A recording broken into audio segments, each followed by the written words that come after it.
The book of Numbers, chapter 4, verse 1, Numbers 4 and 1, Numbers, the fourth chapter, and the first verse, the jobs of the Kohath family. The Lord said to Moses and Aaron, count the men in the families of the Kohath family group. The Kohath family group is a part of Levi's family group. Count all the men from 30 to 50 years old who come to serve. These men will work in the meeting tent. Their job is to take care of the most holy things in the meeting tent.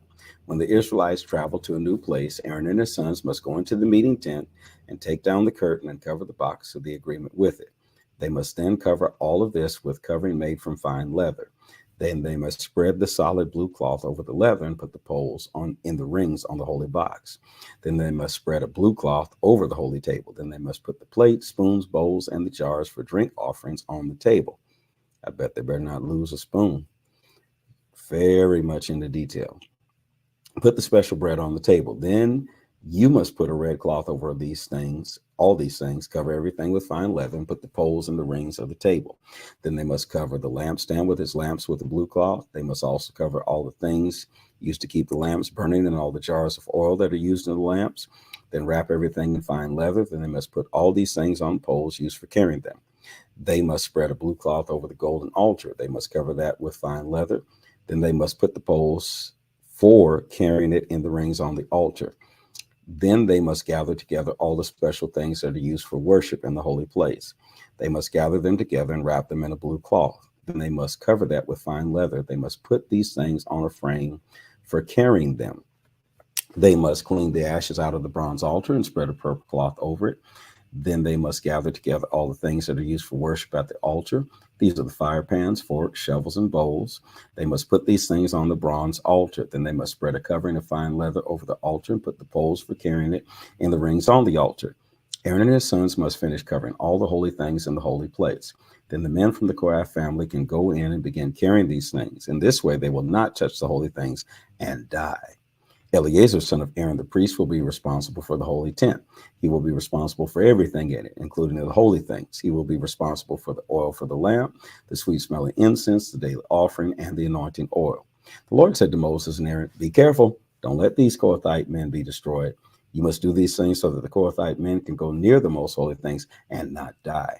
Aaron and his sons must go in and show each Kohathite man what to do and what to carry. If you don't do this, the Kohathite men might go in and look at the holy things. If they look at these things even for a moment, they must die. The jobs of the Gershon family. The Lord said to Moses, count all the people of the Gershon family. List them by family and family group. Count all the men who are from 30 to 50 years old who come to serve. These men will have the job of caring for the meeting tent. This is what the Gershonite family must do and the things they must carry. They must carry the curtains of the holy tent, the meeting tent, its covering, and the covering made from fine leather, not leather. They must also carry the curtain at the entrance of the meeting tent. They must carry the curtains of the courtyard that are around the holy tent and the altar. And they must carry the curtain for the entrance of the courtyard. They must also carry all the ropes and all the things that are used with the curtains. The Gershonite men will be responsible for anything that needs to be done with these things. Aaron and his sons will watch all the work that is done. Everything the Gershonites carry and the other work they do will be watched by Aaron and his sons. You must tell them what they are responsible for carrying. This is the work that the men of the Gershonite family group must do for the meeting tent. Ithamar, son of Aaron the priest, will be responsible for their work. The jobs of the Merari family. Count all the men in the families in the family group and the Merari family group. Count all the men who are from 30 to 50 years old and come to serve. These men will do a special work for the meeting tent. When you travel, it is their job to carry the frames of the meeting tent. They must carry the braces, the posts, and the bases. They must also carry the posts that are around the courtyard. They must carry the bases, the tent pegs, the ropes, and everything that is used for the poles around the courtyard. List the names and tell each man exactly what he must carry. This is what the people from the Merari family will do in the work for the meeting tent. Ithamar, son of Aaron the priest, will be responsible for their work. The Levite families. Moses, Aaron, and the leaders of the Israelites counted the Kohathites. They counted them by families and family groups. They counted all the men from 30 to 50 years old who were able to serve. These men were given special work to do for the meeting tent. There were 2,750 men in the Kohath family group who were qualified to do this work. So these men from the Kohath family group were given the special work to do for the meeting tent. Moses and Aaron did this the way the Lord had told Moses to do. Also, the Gershonite family group was counted. All the men from 30 to 50 years old who qualified to serve were counted. These men were given their special work to do for the meeting tent. There were 2,630 men in the families of the Gershon family group who were qualified. So these men from the Gershon family group were given their special work to do for the meeting tent. Moses and Aaron did this the way the Lord had told Moses to do. Also, the men in the families and the family groups of the Merari family were counted. All the men from 30 to 50 years old who were qualified to serve were counted. These men were given the special work to do for the meeting tent. There were 3,200 men in the families of the Merari family group who were qualified. So these men from the Merari family group were given their special work. Moses and Aaron did this the way the Lord told Moses to do. So Moses, Aaron, and the leaders of the Israelites counted all the people in Levi's family group. They had counted each family in each family group. All the men between the ages of 30 to 50 who qualified to serve were counted. These men were given a special work to do for the meeting tent. They did the work of carrying the meeting tent when they traveled. The total number was 8,580. Each man was counted just as the Lord commanded Moses. Each man was given his own work and told what he must carry, just as the Lord had said. Numbers chapter 5, rules about cleanliness. The Lord said to Moses, tell the people to send away from the camp anyone who is unclean, that is, anyone who has a serious skin disease or discharge, or anyone who has touched a dead body. Send them away. Jesus, whether they are man or woman, send them away so that the camp where I'm living among you will not be made unclean. So the Israelites obeyed God's command. They sent those people outside the camp. They did what the Lord had told Moses. Wow. Paying for doing wrong. The Lord said to Moses, tell this to the Israelites. You might do something wrong to another person. When you do that, you are really sinning against God. So you're guilty of doing wrong. You must confess that sin. Then you must fully pay for that wrong thing you did. You must add 1/5 to the payment to give it. You had to pay for sin? Jesus. And give it all to the person you had done wrong to. But maybe the person is dead and does not have any close relatives to accept the payment. In that case, you will give the payment to the Lord. That is, you will give the full payment to the priest. The priest must sacrifice the ram that makes people pure. This ram will be sacrificed to cover over your sins, but the priest will keep the rest of the payment. If any of you Israelites give a special gift to God, the priest who accepts that gift can keep it. It is his. You don't have to give these special gifts, but if you do, the gifts belong to the priest. That's terrible, having to pay money for sin. Jealous husbands. Then the Lord said to Moses, tell the Israelites this, a man's wife might be unfaithful to him. She might have sexual relations with another man and hide this from her husband. And there might not be anyone to tell him that his wife committed this sin. Her husband may not never know about the wrong she did and that she did not tell her husband about her sin. But the husband might begin to think that his wife sinned against him, whether she has or not. He might become jealous. He might begin to believe that she is not pure and true to him. If that happens, he must take his wife to the priest. The husband must also take an offering of 8 cups of barley flour. He must not pour oil or incense on the barley flour. This barley flour is a grain offering to the Lord that is given because the husband is jealous. This offering will show that he thinks his wife has been unfaithful to him. He can't just, okay. No comment. The priest will take the woman before the Lord and make her stand there. Then he will take some special water and put it in a clay jar.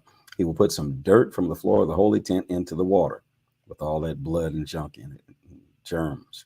He will force the woman to stand before the Lord. Then he will loosen her hair and put the grain offering in her hand. This is the barley flour that her husband gave because he was jealous. At that time, he will hold the clay of special water. This is the special water that can bring trouble to the woman. Then the priest will make the woman promise to tell the truth and say to her, if you have not slept with another man, if you've not sinned against your husband while you were married to him, then this water that causes trouble will not hurt you. But if you have sinned against your husband, if you had sexual relations with a man who is not your husband, then you are not pure. If that is true, you will have much trouble when you drink this special water. You will not be able to have any children. And if you are pregnant now, your baby will die. Well, what did the baby do? And the Lord will cause your people to speak evil of you and curse you. Then the priest must tell the woman to make an oath. She must agree for the Lord to cause these things to happen to her if she lies. The priest must say, you must drink this water that causes trouble. If you've sinned, you will not be able to have children. Any baby you have will die before it's born. And the woman should say, I agree to do as you say. Lord, now that's borderline abuse there. The priest should write these warnings on a scroll. Then he should wash the words off into the water. Then the woman must drink the water that brings trouble. This water will enter her, and if she's found guilty, it will cause her much suffering. Then the priest will take the grain offering from her, the offering for jealousy, and raise it before the Lord. Then he will carry it to the altar. The priest will fill his hands with some of the grain and put it on the altar and let it burn there. After that, he will tell the woman to drink the water. If the woman has sinned against her husband, the water will bring her trouble. The water will go into her body and cause her much suffering. Any baby that is in her will die before it's born, and she will never be able to have children. All the people will turn against her. But if the woman has not sinned against her husband and she is pure, the priest will say she is not guilty. Then she will be normal and able to have children. So this is the law of jealousy. This is what you should do when a woman sins against her husband while she is married to him. Or if the man becomes jealous and thinks his wife has sinned against him, this is what the man should do. The priest must tell her to stand before the Lord. Then the priest will do all these things. This is the law. The husband will not be guilty of doing anything wrong, but the woman will suffer if she has sinned. Ain't that nothing? Numbers chapter 6, Nazarites. The Lord said to Moses, tell the Israelites this: if there are people, men or women, who want to make a vow dedicating themselves to the Lord as Nazarites for a time, this is what they must do. They must stay away from wine or other strong drink. They must not drink vinegar that's made from wine or from other strong drink. They must not drink grape juice or eat grapes or raisins. During that special time of dedication, they must not eat anything that comes from grapes. They must not even eat the seeds or the skins from grapes. What is so bad about grapes? The whole time of their Nazarite vow, they must not cut their hair. They must be holy until this time of special dedication to the Lord is ended. They must let their hair grow long. If you have taken the Nazarite vow, you must not go near someone who is dying during the special time of dedication. You've given yourself fully to the Lord, so you must not let yourself become unclean like this, even if your own father, mother, or brother, or sister, when they die. This is because you have the hair that you dedicated to God on your head. It is holy because you've given yourself fully to the Lord for a full time of that dedication. So if you're with someone when they suddenly die, you will be unclean and you will have to shave the hair from your head. You must do that on the 7th day of your purification ceremony when you are made clean. Then on the 8th day, you must bring 2 doves or 2 young pigeons and give them to the priest at the entrance of the meeting tent. Then the priest will offer 1 bird as a sin offering and the other one as a burnt offering. The burnt offering will be a payment for the sin of touching the dead body during your special time of dedication. Then you must again promise to give the hair on your head as a gift to God. This means you must again give yourself to the Lord for another time of dedication. You must bring a 1-year-old male lamb to offer as a guilt offering.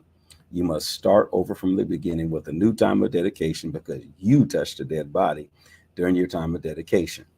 After the time of dedication is ended, Nazarites must go to the entrance of the meeting tent and give their offering to the Lord. Their offering must be a 1-year male lamb that has nothing wrong with it for a burnt offering, a 1-year female lamb that has nothing wrong with it for a sin offering, 1 ram that has nothing wrong with it for a fellowship offering, a basket of bread made without yeast, bread made with fine flour with oil and wafers with oil spread on top, and the grain offerings and drink offerings that are part of these gifts.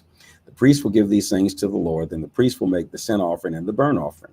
He will give a basket of bread without yeast to the Lord. Then he will kill the ram as a fellowship offering to the Lord. He will give it to the Lord with the grain offering and the drink offering. The Nazarites must go to the entrance of the meeting tent.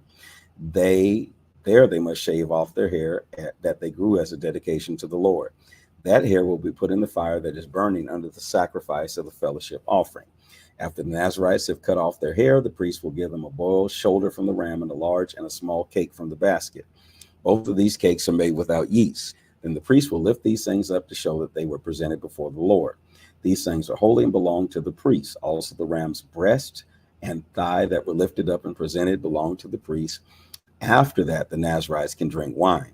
Ain't that nothing? These are the rules for those who decide to make the Nazarite vow. They must also give these gifts to the Lord, but they might be able to give much more. If they promise to do more, they must keep their promise, but they must give at least all the things listed in these rules for the Nazarite vow. The priest's blessings. After all of that, you get a blessing. The Lord said to Moses, tell Aaron and his sons when they bless the Israelites, this is what they should say. May the Lord bless you and keep you. May the Lord smile down on you and show you kindness. May the Lord answer your prayers and give you peace. In this way, Aaron and his sons will use my name to give a blessing to the Israelites, and I will bless them. Place it in the comment section. This is the word of the Lord. Follow, like, share, and subscribe. And please share with everyone to join us every day, 6 a.m. Central Standard Time, as we read the